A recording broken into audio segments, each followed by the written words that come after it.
मुलांनो, आता आपण खोडाविषयीची जी माहिती होती ती आपली झालेली आहे. आता आपण पान या घटकाकडे आपण वळणार आहोत की पानाचे कोणते प्रकार पडतात.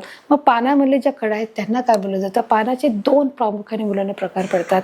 एक साधे पान आणि एक संयुक्त पान पडतात. चला तर आपण पाहूया पानाची देखील विविध भाग आहे त्याच्यामध्ये पाहणार आहोत. बघा, खोडाला पेराच्या जागी पाने येतात. जसं आपण सांगितलं की जिथे पानाला सुरुवात होते तो भाग कोणता आहे, पेरे आहे. आणि म्हणून इथे त्यांनी सांगितलंय की खोडाच्या पेराच्या जागी जी पाने असतात त्याला काय म्हणतात, पेराच्या जागी पाने येतात. सामान्यतः ती कशी असतात पानं.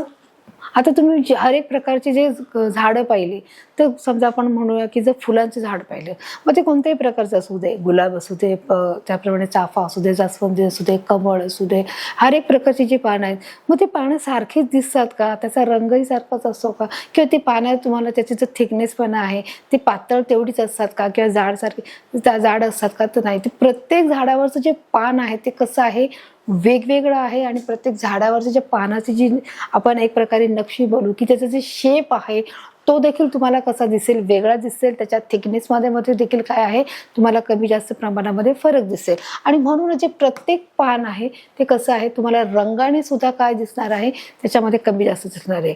की ऑब्व्हियसली सगळे जी झाडाची जी पानं आहेत ती तर हिरवी असतातच, परंतु काही झाडाची पानं आहे की त्याला त्या मोहर येत असतो, जेव्हा वसंत ऋतू असतो, शरद ऋतू येत असतो, उन्हाळा येतो, समर येतो, त्यावेळेस मुलांना काही झाडांमध्ये जी पानं असतात त्याच्या पानांची गळती होऊन जाते आणि नवीन जेव्हा बहर येतो, जेव्हा ती ब्लॉसम होतात, तर काही झाडांची जे पानं आहेत त्यांना जे पाकळ्या असतात त्यांना पिवळ्या पाकळ्या येतात, काहींना गुलाबी येतात. मग त्यांची जी पानं आहेत ते फुलांची पानं त्याच्यामध्ये देखील काय आहे, फरक आहे. म्हणजे काही हिरवी पानं आहेत त्या हिरव्यामध्ये देखील काय आहे की काही गडद हिरवी आहेत, काही फक्त हिरवी आहेत, काही फिक्कट हिरवी आहेत. म्हणजे याच्यामध्ये देखील काय आहे, फरक आहे. मग काही पातळ आहेत, काही जाड आहेत, याच्यामध्ये देखील काय येऊ शकतो, फरक येऊ शकतो. आणि म्हणून सांगितले सामान्यतः ती पातळ असतात. म्हणजे जी झाडाची जी पानं आहेत ती कशी आहेत, पातळ आहेत, ती पसरट आहेत. कशी आहे, पसरट आहेत, हिरव्या रंगाची असतात. ऑब्व्हियसली झाड आहे, तर झाड कसं आहे, हिरव्या रंगाचं आहे. पानाच्या पसरट भागाला पर्णपत्र म्हणतात. की जे भाग असं पसरलेलं आहे, की समजा हे पान आहे, हे आपण म्हणू की हे जे पान आहे हे कसं आहे, पसरट आहे, बरोबर.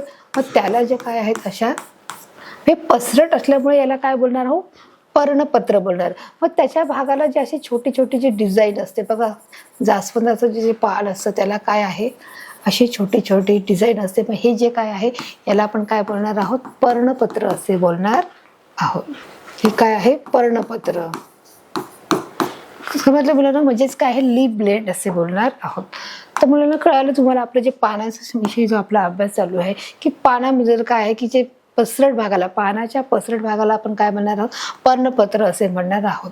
बघा, खोडाला पेराच्या जागी पाने तर सामान्यतः ती पातळ असतात. म्हणजे बघा तुम्हाला इथे काय देखील दाखवलं आहे, ती पातळ आहे. त्याचा जो थिकनेस पण आहे तो कसा आहे, पातळ आहे. आणि त्याला काय केलेलं आहे, इथे डिझाईन देखील तुम्हाला दिसत आहे की जसं काटेरी कलरची आहे. आता तुम्हाला हे अधिक स्पष्टपणे बघा, एक पान घेऊन पूर्ण दाखवलं आहे.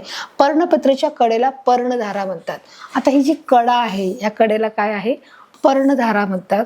म्हणजेच लीफ मार्जिन असे की नाही, जसं आपलं वहीला मार्जिन आहे त्याचप्रमाणे आपले जे स्केल आहे त्या स्केलला पण मार्जिन असते.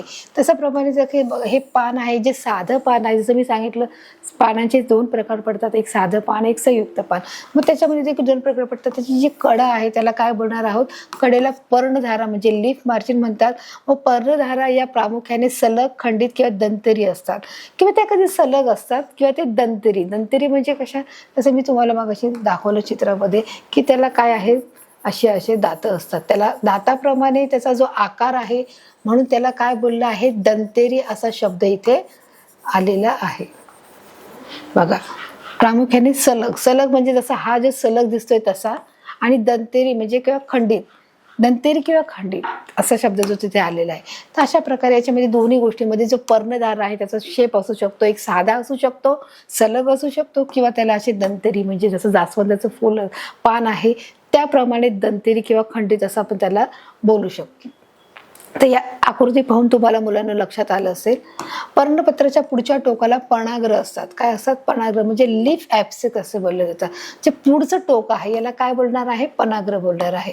तर कळाले मुलांना, पर्णधारा म्हणजे जे पानाचं जे टोक आहे त्याला पर्णधारा बोलतात, आणि पानाचं जे अग्र टोक आहे म्हणजे जे शेवटचं टोक आहे त्याला काय बोलणार आहे, पर्णाग्र असे बोलणार आहोत. या दोन गोष्टी तुम्हाला समजल्या.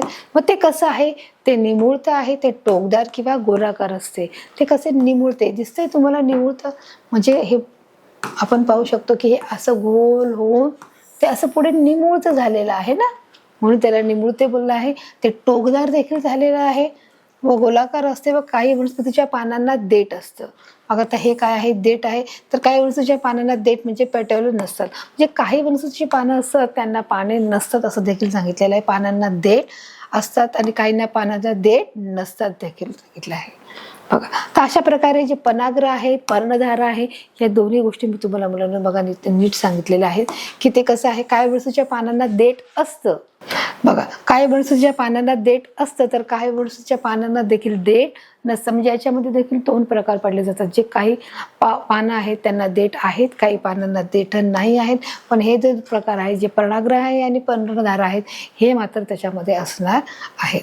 आता बघा त्यांनी इथे काय दिलंय की पर्णपत्राच्या खोडाशी जोडलेला भाग म्हणजे पर्णतल आहे. इथे काय दिलं आहे, पर्णतलाच्या खोडाशी जोडलेला भाग म्हणजे काय आहे, पर्णतल आहे. मग हा पर्णतल हा खोडाशी जोडल्यामुळे हा पर्णतल आहे, म्हणजेच लीफ बेस होय. तर काही पानाच्या पर्णतलाशी छोटासा पानासारखा जो भाग दिसत आहे, बघा हा जो छोटासा जो भाग दिसत आहे त्याला बघा काय म्हणणार आहोत आपण आता, पर्णतलाचा अर्थ कळाला. पर्णतलाच्या खोडाशी जोडलेला तो पर्णतल आहे. तर त्याच्या अजून खालच्या भागाला म्हणजेच कशाला म्हणणार की काही पानाच्या छोटासा जो भाग आहे की काही पानाच्या पर्णतलाशी, म्हणजे हा जो आहे तो पर्णतल आहे आणि त्याच्या पर्णतलाशी जो परत पानासारखा जो छोटासा भाग आहे जो दिसत आहे त्याला उपपर्णतल असे देखील बोलणार आहोत. म्हणजे काय, उपपर्ण. हे उपपर्ण दिसत आहे, पर्णतल, उपपर्ण, पर्णधारा, शीर असं देखील. हे काय झाले सगळे की हे पानाच्या आकृतीचे हे कार्य झाले. विविध भाग आहे, पानाचे काय आहेत, विविध भाग आहेत दिसत आहेत. हे उपपर्ण आहे. त्याचप्रमाणे त्याला मध्य शीर पण देखील आहे की पानाचा मध्य भाग दाखवणारा जो भाग आहे त्याला आपण काय बोलणार आहोत, मध्य शीर असे बोलणार आहोत. की दोन भागामध्ये त्याचे डिवायडेशन झाले. तर अशा प्रकारे जे पान आहे व पानाचे जे प्रकार आहेत, विविध भाग आहेत, ते विविध भाग कोणते कोणते आहेत, पर्णाग्र आहे, शीर आहे, पर्णधारा आहे, पर्णतल आहे आणि उपपर्ण आहे. म्हणजे असे 5 प्रकार आपल्याला याच्यामध्ये आढळून येत आहे. पानाची जर तुम्हाला कधी आकृती काढायला सांगितली की पानाची आकृती काढा आणि त्याचे विविध भाग दाखवा, तर त्यावेळेस तुम्हाला पनाग्रपासून उपपर्णापर्यंत तुम्हाला काढता आला पाहिजे. म्हणजे पनाग्र म्हणजे जर टोक आहे, शिरदार त्याला बोलणार. त्याचप्रमाणे जे मध्य जे शीर आहे, जे पानाच्या शिरा आहेत म्हणून या शिरा आहेत.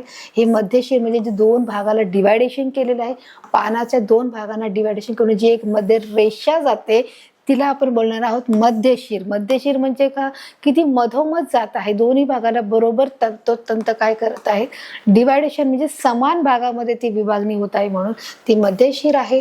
त्याचप्रमाणे पानाचा जो कडा आहे त्याला आपण पर्णधारा असे म्हणणार आहोत. आणि त्याचप्रमाणे पानाच्या देठाला जो भाग लागला जो पर्णतल आणि त्याच्या पर्णतलाला जोडून पुन्हा एक जे पान येत आहे ते काय आहे, उपपर्ण असे तर बोलणार आहोत. तर अशा प्रकारची संपूर्ण आकृती मुलांना आपण पाहिली आहे की पानाचं जे विविध भाग आहेत या पाठाच्या माध्यमातून आपण समजून घेतलेले आहे. चला तर आता आपण पुढे बघूया पानाचे प्रकार. आता आपण पानाचे विविध भाग पाहिले की पानाचे विविध भाग कोणकोणते आहेत. आता आपण पाहणार आहोत पानाचे प्रकार कोणकोणते आहेत त्याच्याबद्दल आपण माहिती घेणार आहोत. जसं मी तुम्हाला सांगितलं साधे पान आहे आणि संयुक्त पान आहे. तर बघा, साधे पान व संयुक्त पान हे पानाचे मुख्य प्रकार आहेत. काही वनस्पतीच्या पानांमध्ये एकच पर्णपत्र असून एकच मध्यशीर असते. बघा, त्यांनी सांगितले की काही जे पान आहे त्याच्यामध्ये एकच मध्यशीर आहे. बघा इथे काय त्यांनी सांगितले की काही जे वनस्पती आहे त्या वनस्पतीच्या पानांमध्ये एकच पर्णपत्र आहे आणि एकच काय आहे, मध्यशीर देखील येत असते. की पानाचे जे मुख्य 2 प्रकार आहेत त्या 2 प्रकारापैकी काही वनस्पतीच्या पानांमध्ये काय आहे, एक पर्णपत्र आहे, म्हणजे एकच पर्णपत्र आणि एकच जी मध्यशीर आहे त्याला परत उपशिरा असत नाहीत म्हणून त्यांनी सांगितले एकच शिर आहे. बघा या चित्रामध्ये तुम्हाला इथे अशा प्रकारे हे जे पान दिसत आहे की हे वनस्पतीमध्ये काय आहे, तर अशा पानांना काय म्हणणार, जे साधं पान म्हणणार आहोत. बरोबर, की ज्याच्यामध्ये एकच शिर आहे. तसे इथे त्यांनी बघा दिलेले आहे एकच पर्णपत्र असून एकच काय आहे मुलांना इथे मध्यशीर आहे. की एकच पर्णपत्र असतं त्याला एकच मध्यशीर आहे आणि मग अशी जी पानं असतात त्यांना काय म्हणणार आहोत आपण, साधे पान म्हणणार आहोत. बघा, तर अशा प्रकारे चित्रामध्ये बघा तुम्ही पाहू शकता की कशा प्रकारे जे साधं पान आहे त्याच्याबद्दलची आपण ही माहिती बघत आहोत. अशा पानांना साधे पान म्हणजे सिंपल लीफ असं देखील बोललं जातं. हे पान कसं आहे, सिंपल लीफ आहे आणि त्याला काय आहे, एकच पर्ण, एकच शिरा आहे आणि त्याला अनेक उपशिरा नाही आहेत आणि म्हणून हे पान कसं आहे, सिंपल पान आहेत. मग आता सिंपल पान बघ कशा प्रकारे बघितलं की ही साधी पानं आहे, साधे पान. काही पानामध्ये मुख्य शिरेभोवती पर्णपत्रे अनेक लहान लहान पर्णिकांमध्ये विभागलेली असतात. आता या चित्राच्या माध्यमातून तुम्ही हे अजून समजू शकता त्यांना काय सांगायचं आहे. काही पानामध्ये मुख्य शिरेभोवती तर मुलांना बघा इथे पाहू शकता की जी मुख्य शिरा आहे की मुख्य शिरेभोवती जी पर्णपत्रे आहेत अनेक लहान लहान पर्णिकांमधून विभागलेले असतात. जे अनेक अनेक लहान पर्णिकेमधून काय केले आहे, त्याचं विभाजन झालेलं इथे दिसत आहे. बघत ही कोणती आहे, मुख्य शिरा आहे, म्हणजे ही मधोमध विभागलेली शिरा आहे व अनेक लहान लहान पर्णिकेमध्ये देखील तिचं काय झालेलं आहे, विभाजन आहे. अशा पानांना संयुक्त पान म्हणतात, म्हणजेच कंपाऊंड लीफ असे बोलले जाते. मग ही पानं कशी आहेत मुलांना, त्याच्यामध्ये पर्णिका आहेत, म्हणजे दोन पानं, एक साधी पान पाहिले आणि एक संयुक्त पान पाहिले. जे साधे पान आहे त्याला एकच शिर आहे आणि त्यांना पर्णिका नसतात, ते साधे पान आहे. परंतु जे संयुक्त पान आहे त्यांना एक मध्यशीर जाऊन त्यांना अनेक छोट्या छोट्या पर्णिका असतात, म्हणजेच त्यांना काय बोलले जातं, संयुक्त पान म्हणजे कोणतं आहे, कंपाऊंड लीफ असे बोलले जाते. आणि हे बघा अशा प्रकारे हे कोणते आहेत, संयुक्त पानाची उदाहरणं आपण पाहत आहोत. पण साधे पानाची उदाहरणं कोणकोणती आहेत, मग वडाचं झाड आहे, पिंपळ आहे, आंबा आहे, जास्वंद आहे. संयुक्त पान कोणतं आहे, कडुनिंब आहे, गुलमोहर आहे. म्हणजे तुम्हाला याची उदाहरणं सांगितली आहेत. मग आपण पहिले बोलावलं की आपण पानाचे प्रकार पाहिले, जसं पानाचे विविध काय पाहिले, आपण भाग पाहिले, पार्ट्स पाहिले. त्याप्रमाणे आता आपण पाहत आहोत की पानांचे प्रकार किती आहेत. मग ते पानाचे प्रकार आपण पाहिले, साधे पान, संयुक्त पान. मग त्याची देखील आपण काय पाहिली आहेत, उदाहरणं पाहिली. मग ते साध्या पानाचे उदाहरण आहे वड आहे, पिंपळ आहे, आंबा, जास्वंद आहे. त्याचप्रमाणे जे संयुक्त पान आहे, त्याचप्रमाणे जे संयुक्त पान आहे ते कडुनिंब आहे, गुलमोहर आहे. तर अशा प्रकारे त्याची काय पडली जाते मुलांना उदाहरणं आपण याच्या पाठामध्ये पाहिलेली आहे. आता ही तुम्हाला अजून चित्रात स्पष्टपणे बघा दाखवली गेलेली आहेत. बघा वड आहे, वडाचं झाड माहिती आहे की खूप मोठ्या प्रमाणात, विस्तृत प्रमाणात असतं. आणि बघा अशा प्रकारे ते वडाचं झाड आहे, साधी पानं आहेत. पिंपळ आहे, त्याला काय अशी साधी पानं आहे की ती फक्त दिसायला मोठी आहे, त्याच्या ज्या शिरा आहेत त्या देखील मोठ्या असतात. बघा आणि हे आंबा आहे, त्याला एकच मधोमध आहे, म्हणजे हे कसं आहे, एकच रेषा त्याला दिलेली आहे. जे मध्य भाग आहे, मध्य शिरा आहे ती एकच आहे. त्याच प्रकारे हे जे जास्वंदाचं झाड आहे हे देखील तुम्ही इथे पाहू शकता. मग हे झाड तुम्ही पटकन ओळखू शकता. आपण गावाला गेल्यावर आपल्याला गावाला वडाचे, पिंपळाचं हे झाड नेहमी दिसत असतं.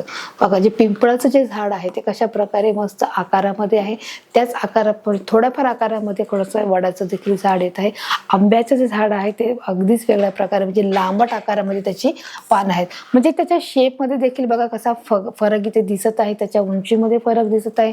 प्रत्येकाचा आकार हा तुम्हाला इथे सारखा दिसत नाही. आणि म्हणून ते तुम्हाला समजण्यासाठी त्यांनी तुम्हाला चित्र दाखवलंय. आता तुम्हाला इथे बघा संयुक्त पानाचं देखील चित्र दाखवलंय की कडुनिंबू आहे आणि इथे गुलमोहर आहे. मग याची पानाचा जो आकार आहे बघा तो शंकूच्या आकारासारखा इथे दिसत आहे.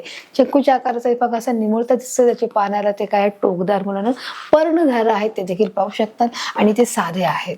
बरोबर आहे. मग याच्यामध्ये देखील दोन प्रकार, जे पर्णधार आहेत त्या दोन प्रकारामध्ये मोडतात. एक साध्या मोडतात आणि एक पर्णधारा म्हणजे आपण दंतेरी बोलू शकतो त्याला. त्याप्रमाणे देखील दोन गटामध्ये त्याचं वचन झालेलं आहे. म्हणजे ही पानं कशी आहेत मुलांना, संयुक्त पानामध्ये त्याचं उदाहरण आपल्याला घेऊ शकतो. मग आता त्यांनी सांगितले पानाची मांडणी व रचना, की पानाची मांडणी कशा प्रकारे केली जाते व त्याची रचना कशा प्रकारे होते ते देखील बघा मुलांना आपण या पाठामध्ये पाहणार आहोत. आता बघा त्याची मांडणी आणि रचना कशी आहे. मग खोडावरील पानाच्या मांडणीनुसार तिचे प्रामुख्याने एकंदरीत प्रकार पडतात. मग किती प्रकार पडतात एकंदरीत बघा, एकंदरीत आवर्ती, सम्मुख आणि वर्तुळाकार. खोडावरील पानाची मांडणीनुसार म्हणजे कशा प्रकारे, की आवर्ती कोणती आहे, सम्मुख आणि वर्तुळाकार. आता तुम्ही चित्राचं जर नीट निरीक्षण केलं तर तुम्हाला याच्यामध्ये बघा फरक दिसत आहे.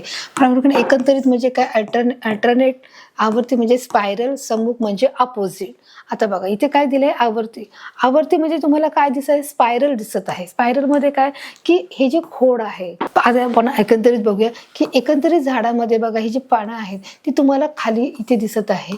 ही जी वरती आहे आणि ही पानं वर आहे, त्याच्यानंतर खाली आहे, डायरेक्ट वर आहे, खाली आहे. परंतु आवर्तीमध्ये म्हणजे तिचे प्रामुख्याने एकंदरीत म्हणजे बघा खोडावरी पानाची जी मांडणी आहे तिचे कशा प्रकारे, मग आवृत्तीमध्ये काय दिसत आहे, स्पायरल आहे. स्पायरल म्हणजे काय की त्याच्यामध्ये जरासाच फरक आहे, थोडीशी वर खाली दिसतात म्हणून ती आवृत्ती आहे. परंतु एकंदरीत म्हणजे ती कशी एका डिझाईन मध्ये दिसत आहे बघा, ही एका लेवलमध्ये दिसत आहे आणि ही एका लेवलमध्ये दिसत आहे, म्हणून ती कशी आहे, एकंदरीत आहे. म्हणजे ती एका रेषेमध्ये असल्यामुळे ती एकंदरीत म्हणत आहोत. परंतु आवृत्तीमध्ये कशी दिसत आहे, ती थोड्या प्रमाणात म्हणजे काही सेंटीमीटरचा फरक आहे की ही वर पान आहे आणि हे खाली पान आहे. म्हणजे याच्यामध्ये कदाचित अर्धा सेंटीमीटरचं 1 सेंटीमीटरचं अंतर असू शकतं, म्हणून त्याला आवृत्ती बोलतात. सम्मुख, सम्मुख म्हणजे काय की बघा, ही देखील पाने कशी आहेत एका प्रकारे ऑपोजिट आहेत, म्हणजे एकमेकाच्या बरोबर विरुद्ध दिशेने आहेत, म्हणून ती कशी आहेत, सम्मुख आहेत. आणि ही कशी आहेत, वर्तुळाकार आहेत. तर अशा प्रकारे बघा, इथे तुम्हाला खोडावरील पानाची मांडणी इथे तुम्हाला दिलेली आहे. एकंदरीत आवर्तिक, सम्मुख आणि वर्तुळाकार, म्हणजे ती कशी आहेत, गोल फिरणारी आहेत. म्हणून बघा, गोल आकारामध्ये दिसत नाही, वर्तुळाकार म्हणजेच काय, ओलट असे प्रकार पडतात. तर अशा प्रकारे तुम्हाला परीक्षेला देखील प्रश्न विचारले जाते. खोडाच्या प्रकाराची मांडणी कोणत्या प्रकारात होते, मग तुम्हाला सांगणं गरजेचं. एकंदरीत, आवर्ती, सम्मुख आणि वर्तुळाकार अशा 4 प्रकारामध्ये त्याची काय होत आहे, मांडणी होत आहे. मग हे का आहे ते देखील मी तुम्हाला सांगितलेलं आहे. मग आता त्यांनी इथे पण सांगितले पुन्हा एकदा, आकारानुसार पर्णपत्रे प्रामुख्याने गोलाकार असतात. जी पर्णपत्रे आहेत ती कशी आहेत, गोलाकार असतात. हस्ताकार, तरफदार, लंबाकार अशा प्रकारचे आढळतात. आकार म्हणजे पर्णपत्रे म्हणजे त्यांचा जो शेप आहे तो इथे त्यांनी सांगितलेला आहे. म्हणजे त्याचा जो आकार आहे पानांचा, त्या पानांच्या आकारामध्ये इथे त्यांनी सांगितलेलं आहे की त्याचे जे पानाचे आकार कसे आहेत, गोलाकार आहेत. पानाचे आकार कसे आहेत, गोलाकार असतात. काही हस्ताकार असतात, बरोबर. तर काही तरफदार म्हणजे काही झुकलेले असतात. काही लंबाकार म्हणजे जे असे लांबकुळे असतात. तर अशा प्रकारची पानं देखील आपल्याला इथे काय करतात, आढळून येत असतात. अशी वेगवेगळ्या प्रकारची जी पानाची तुम्हाला इथे चित्र दिलेले आहेत. आणि प्रत्येक जे झाड आहे, प्रत्येक झाडाचे जे फळाचं जे झाड आहे ते कसं आहे, त्याचे पानं हे वेगवेगळ्या आकारामध्ये, स्वरूपामध्ये आपल्याला इथे दिसून येत असतात. आणि मग अशा प्रकारचे देखील पानं आहेत, त्याचे एकंदरीत आवर्ती, सम्मुख आणि वर्तुळाकार अशा माध्यमातून त्याची आपल्याला आकृती दिसत आहे, गोलाकार, हस्ताकार मध्ये. काही वनस्पतीच्या पर्णपत्राच्या मधोमध एक जाड शीर असते. आता ही काय आहे, जाड शीर आहे, म्हणजे वेन असते. व त्यामुळे मुख्य पर्णपत्रात 2 भागामध्ये विभागलं जातं. जी मुख्य पर्णपत्र, पानाला पत्र बोलले गेले आहे. बघा, इथे पत्र हा शब्दाचा उल्लेख आला आहे. मग पान काय आहे, पत्र आहे. मग ते पर्णाचा अर्थच काय आहे, पानपत्र म्हणजे पानाचं पत्र.